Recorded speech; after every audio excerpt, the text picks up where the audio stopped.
physics test review assignment for those who missed class. So we had this worksheet where we have to rank these 6 different scenarios by the average velocity of this ball for 3 seconds of its motion. Now, here are some review questions I went over in class. First of all, one of the questions was, how much time is actually involved in each scenario? For example, scenario A, this top scenario, there's 6 balls there, but that's a total elapsed time of 5 seconds. So that's a sticking point for some students. For example, the first ball is time 0. When you start your clock, it'd be 1 second for it to get to here, then 2 seconds, 3 seconds, 4 seconds, 5 seconds. So this is a total elapsed time of 5 seconds.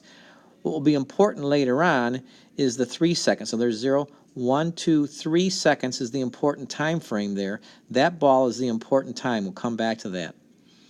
Likewise, if you go down the row here, like B, there are 11 balls, but it's 10 seconds worth of time, because that's the time when the time starts with 0. If you were actually doing the measurements to make a table, to make a graph like we've been doing with our calculators, there's actually 10 seconds of elapsed time here to this ball. And then same thing here. So bottom line is there's 6 balls, 5 seconds. Here there's 4 balls, but this is the 3-second ball. That's the important thing in a few minutes here. And here there are 12 balls, but then 11 seconds. The last one, when at time 0, this ball has actually a head start. So that is the 0-second ball. It has a displacement of 1 meter already at the 0-second mark when you start your clock. But this is still the 1-second ball over here. 2-3 seconds of total elapsed time. So that's one point to make note of. That's a little bit tricky at the beginning. How much time is in each pitcher? It's not the same amount of time, because it's only going to ask for the first 3 seconds of motion for any one of these scenarios. Second review question that we asked in class was, which of these has constant velocity? And the answer would be A has constant velocity, B has constant velocity, D has constant velocity, and actually E has constant velocity at the end. It changes in E. So at the end here, it's constant velocity. How do you know constant velocity when you see it in motion maps like this? Well, the spacing is equal. So we have equal spacing, 2 meters, 2 meters, 2 meters, 2 meters. Equal spacing between the balls indicates constant velocity. So A, B, D, and then E at the end all have constant velocity.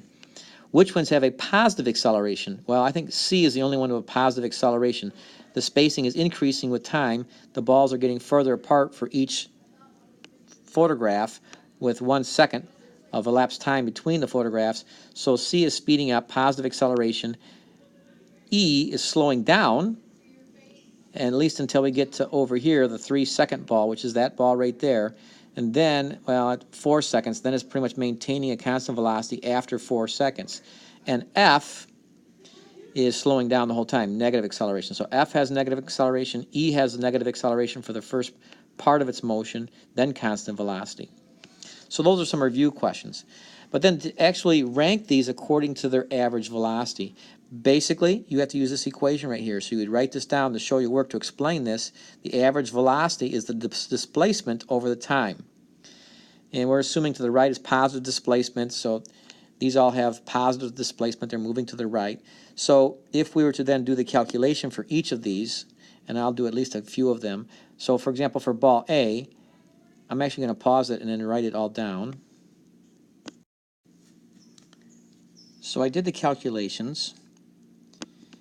And the first calculation for, well, I've used arrows, these red arrows in the diagram to show you or point at the ball that's the 3-second ball. Once again, 0 seconds, I'm looking at upper left here for A.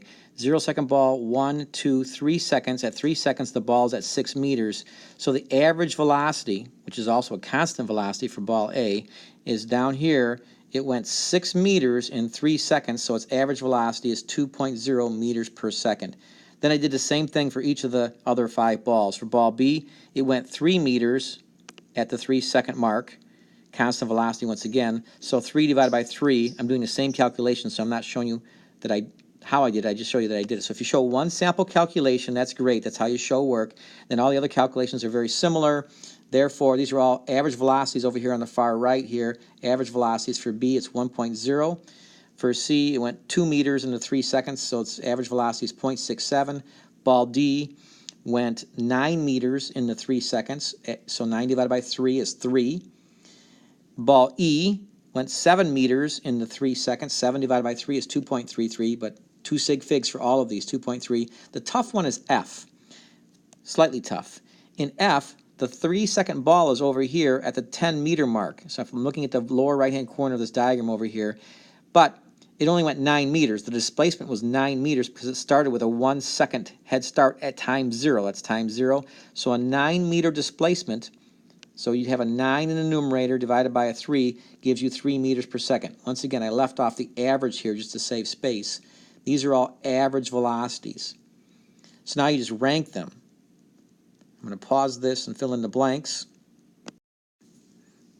All right, so I filled all the blanks in. If you look in blue here now, in this area at the bottom of the diagram, so D and F both had an average velocity of 3 meters per second, and they're positive, that's the direction. So I circled those because they're tied. So D and F are tied with 3 meters per second. Then ball E had a velocity, average velocity of 2.3, so it's third place. And then ball A, the 2 meters per second, ball B, 1 meter per second, and ball C, 0.67 meters per second on average for the first 3 seconds. So there's your ranking.